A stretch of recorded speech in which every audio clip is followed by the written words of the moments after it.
মেঘের অনেক ওপরে, যেখানে বাতাস পাতলা হয়ে যায় আর প্রতিটি শ্বাস নেওয়াই হয়ে ওঠে কঠিন, সেখানেই গড়ে উঠেছে এক চরম পৃথিবী, আন্দিজ পর্বতমালা। বিশাল, নীরব আর নির্মম। তবুও এই কঠিন অথচ সুন্দর পরিবেশে বেঁচে আছে এক শান্ত প্রাণী, লামা। প্রথম দেখায় একে খুব সাধারণ মনে হয়, শান্ত, ধীর, নিরীহ। কিন্তু এই শান্ত চেহারার আড়ালে লুকিয়ে আছে সহনশীলতার এক অসাধারণ গল্প, হাজার বছরের অভিযোজনের ফল। এখানে অক্সিজেন কম, তাপমাত্রা দ্রুত বদলে যায়, হিমশীতল রাত থেকে তপ্ত দিন। বেঁচে থাকা সহজ নয়, তবুও লামা টিকে থাকে। তার ঘন লোম তাকে রক্ষা করে ঠান্ডা থেকে, আর তার শরীর এমনভাবে গড়ে উঠেছে যাতে কঠিন পরিবেশেও টিকে থাকতে পারে। প্রতিটি পদক্ষেপ হিসেব করে ফেলা, শক্ত স্থির পা তাকে নিয়ে যায় খাড়া পাহাড়ি পথে, যেখানে চলা অনেকের পক্ষেই অসম্ভব। কিন্তু এখানে টিকে থাকা শুধু শক্তির ওপর নির্ভর করে না, এটা নির্ভর করে সতর্কতার উপর।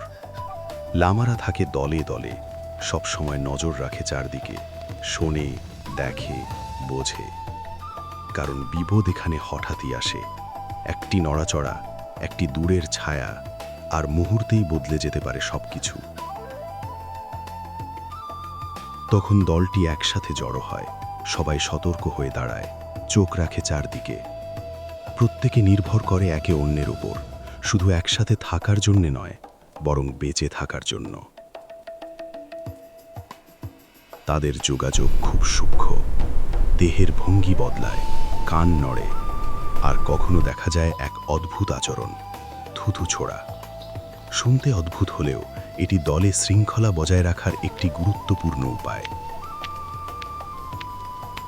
এখানে খাবার কম, পানি আরও কম, তবুও লামা বেঁচে থাকে শুকনো ঘাস আর সামান্য গাছপালা খেয়ে। এই সব কিছুর মাঝেও সে থাকে শান্ত, অটল। পরিবেশ যতই কঠিন হোক, সে ভেঙে পড়ে না। অনেক বছর ধরে মানুষ লামার ওপর নির্ভর করেছে, তার শক্তি, সহনশীলতা আর বিশ্বস্ততার জন্য। তবুও আজও তার স্বভাব রয়ে গেছে বুনো, অপরিবর্তিত। কারণ এই পৃথিবীতে টিকে থাকে শুধু তারা, যারা মানিয়ে নিতে পারে। আর লামা এই ভারসাম্য আয়ত্ত করেছে, শক্তি আর শান্তির মাঝে, সতর্কতা আর স্থিরতার মাঝে। আন্দিজের এক নীরব প্রহরী, যে টিকে আছে যেখানে অন্যরা পারে না।